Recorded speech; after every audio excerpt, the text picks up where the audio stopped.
આચાર્યજી, મારો સવાલ આઈપીએલ વિશે છે.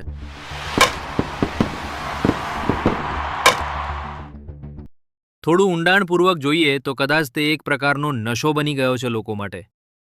બે ચાર સારી ટીમોના નામ જણાવો જે ચાલતી રહે છે. CSK, RCB, Kolkata night riders. અને ખેલાડીઓ કોણ ચમકી રહ્યા છે? વિરાટ કોહલી બહુ ખબર નથી. આટલા આંકડા તે કહ્યા અને કહે છે કે તને બહુ ખબર નથી.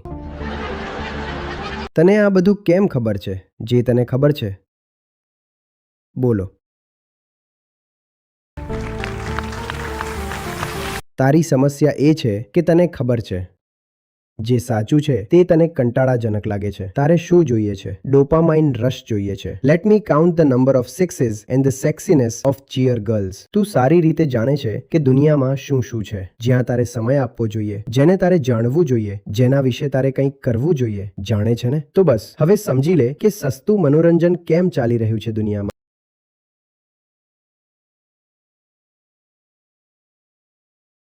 પ્રણામ આચાર્યજી. આચાર્યજી, મારો સવાલ આઈપીએલ વિશે છે. ફરીથી આઈપીએલ શરૂ થઈ ગઈ છે અને દર વર્ષની જેમ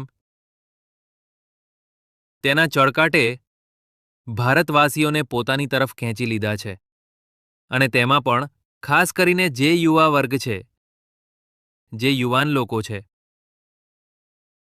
તેમાં આચાર્યજી હવે એવું દેખાય છે કે આઈપીએલ ફક્ત મનોરંજનનું સાધન બનીને રહી ગઈ છે. અને જો થોડું વધારે ઊંડાણથી જોઈએ તો કદાચ તે એક પ્રકારનો નશો બની ગયો છે લોકો માટે. હું કેટલાક આંકડા જોઈ રહ્યો હતો. તેમાં એક તો એ ખબર પડી છે કે આઈપીએલની બ્રેન્ડ વેલ્યુ હવે 10 બિલિયન કરતાં વધારે થઈ ગઈ છે. અને ગયા વર્ષે ફાઇનલ્સમાં તેમની વ્યુઅરશિપ તમામ મીડિયામાં થઈને 100 કરોડને પણ સ્પર્શી ગઈ હતી. તો આચાર્યજી, આ વસ્તુ એક સામાન્ય છે કે પછી કોઈના માટે એવું લાગે છે કે હવે આ એક પ્રકારનું વ્યસન બની રહ્યું છે લોકો માટે? કારણ કે તેની સાથે જ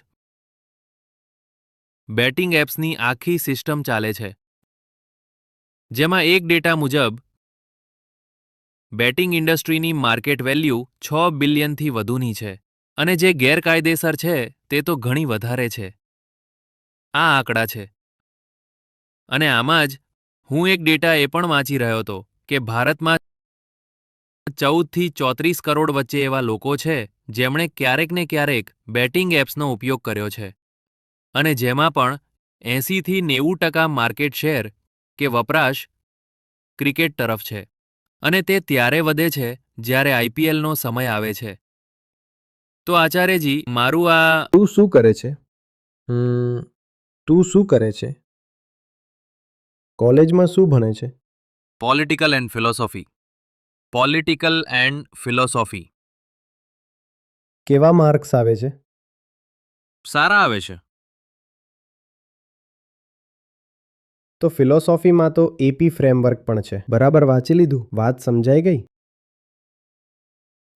એટલે કે એકવાર વાંચ્યું છે અત્યારે પૂરેપૂરું. અચ્છા, ઠીક ઠીક. હું પૂછી રહ્યો છું એકવાર અત્યારે એપી ફ્રેમવર્ક વાંચ્યું છે, ઠીક છે? આ વખતે કેટલી ટીમો છે ફરી જણાવો. શું છે આ વખતે આઈપીએલમાં કેટલી ટીમો છે? એ નથી ખબર.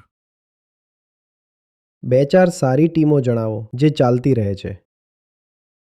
સીએસકે, આરસીબી અને કોલકાતા નાઇટ રાઇડર્સ. અને ખેલાડીઓ કોણ ચમકી રહ્યા છે આ વખતે કે ગઈ વખતે? વિરાટ કોહલી અને વધારે તો નથી ખબર, પણ થોડા જ નામ ખબર છે. આટલા આંકડા તે જણાવ્યા અને કહે છે કે તને વધારે નથી ખબર.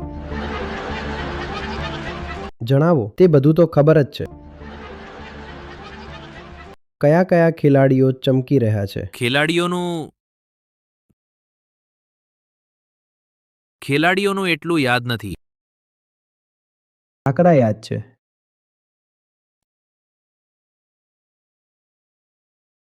તને આ બધું કેમ ખબર છે? ખબર હોવી જ કેમ જોઈએ? તારી પાસે શું છે? તારી પાસે પોલિટિકલ સાયન્સ છે, ફિલોસોફી છે, પછી અહીં તું ગીતા સમાગમમાં વિદ્યાર્થી છે. તારે યાત્રાઓ કરવાની છે. તારે શરીર બનાવવાનું છે. તારે ખબર નહીં બીજા કેટલાય સારા પુસ્તકો છે જે વાંચવાના છે. તને આ બધું કેમ ખબર છે? જે તને ખબર છે, બોલો.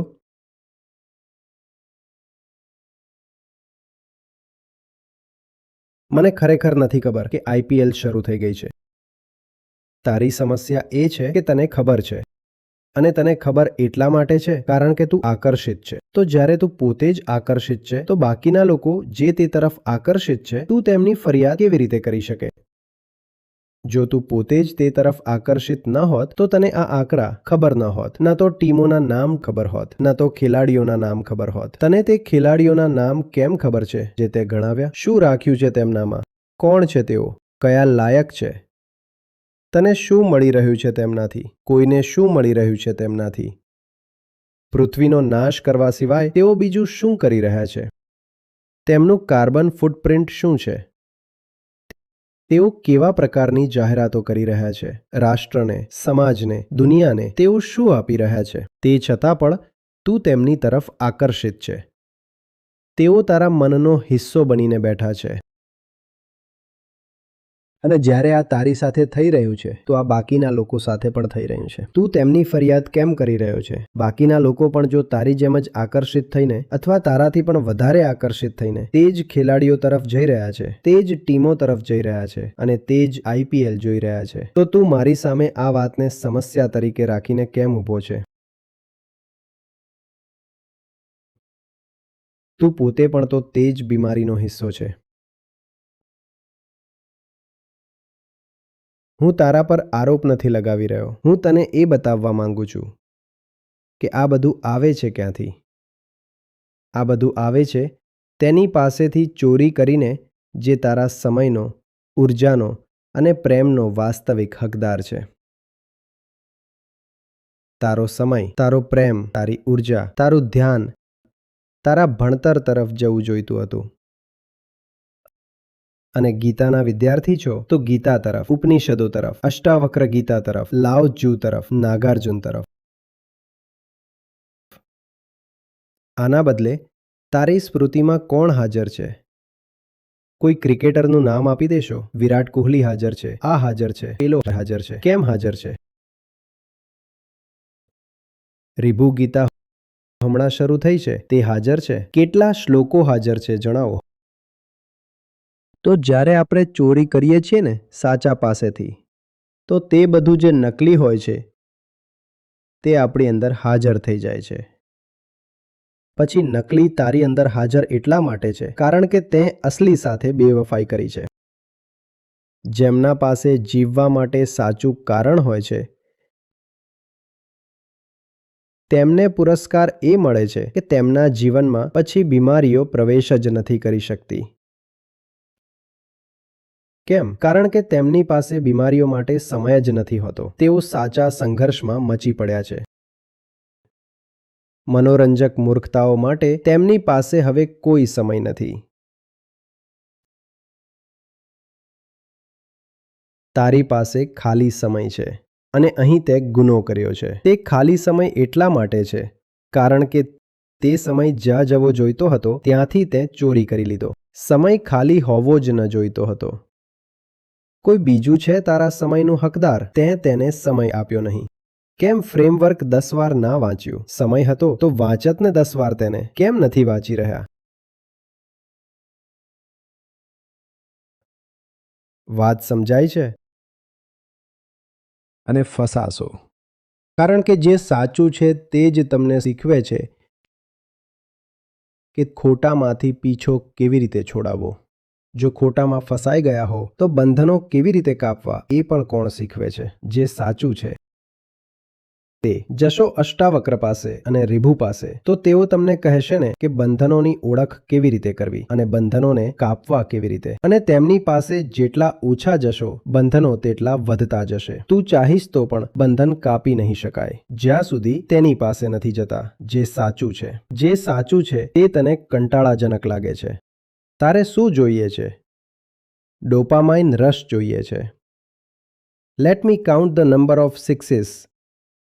And the sexiness of cheer girls. અને કેટલા પૈસા વરસી રહ્યા છે, કેટલા હજાર કરોડ, આ ને તે 50 વાતો. અરે તારે લેવા દેવા શું છે? મનુષ્યનો ઇતિહાસ રહ્યો છે. આવી મૂર્ખતાઓ ચાલતી રહી છે, અત્યારે પણ ચાલી રહી છે. તારી એક જિંદગી છે, તેને સાચા કામમાં લગાવ ને. અને જો આ જ વાત બધા જાણી લે તો આ મૂર્ખતાઓ ચાલવી બંધ થઈ જશે.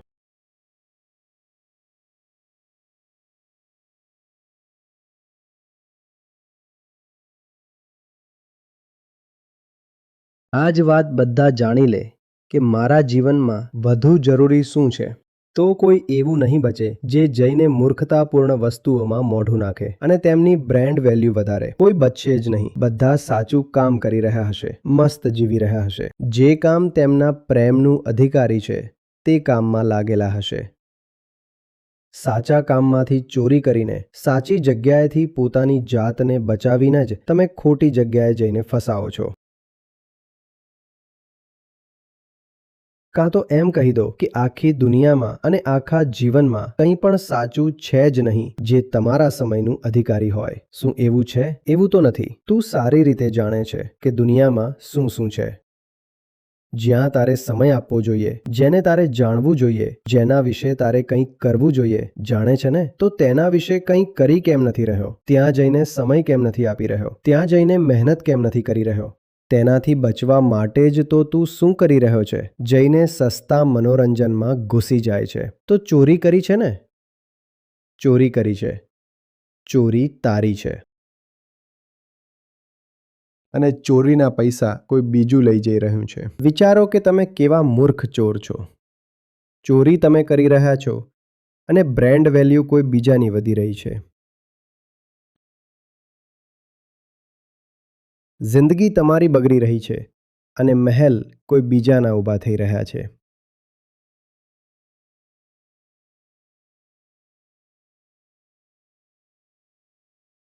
નશાનો કારોબાર છે બસ, બીજું કંઈ નથી. કોઈ તને નશો વેચવા આવ્યું? શું તું તેની ફરિયાદ કરી રહ્યો છે? પહેલા તું જણાવ ને કે જિંદગી એવી જીવે છે જ કેમ કે તને નશાની જરૂર પડે. જે સાચી જિંદગી જીવે છે તેમને નશો જોઈએ જ નહીં.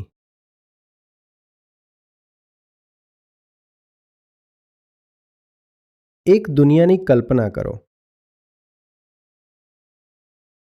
જેમાં ચેતનાનું સ્તર જેવું આજે છે તેનાથી ઘણું ઊંચું હોય. લોકો કેવા ઊંડા, સુંદર, સારા અને સાર્થક કામોમાં લાગેલા હશે અને ડૂબેલા હશે. કલાકો ગણતા નહીં હોય, ડૂબી ગયા હશે. 18 કલાક લાગેલા છે. દિવસના 18 કલાક આપી રહ્યા છે અને મોજમાં આપી રહ્યા છે. આવી દુનિયામાં સસ્તા મનોરંજનનું કોઈ બજાર બચશે ખરું? તો બસ હવે સમજી લો કે દુનિયામાં સસ્તું મનોરંજન કેમ ચાલી રહ્યું છે. કારણ કે લોકો ખોટી જિંદગીઓ જીવી રહ્યા છે. એટલા માટે તેમને સસ્તા મનોરંજન તરફ જવું પડે છે. ખોટી જિંદગીઓ હટાવી દો. આ બધી નકામી વસ્તુઓ આપોઆપ બંધ થઈ જશે.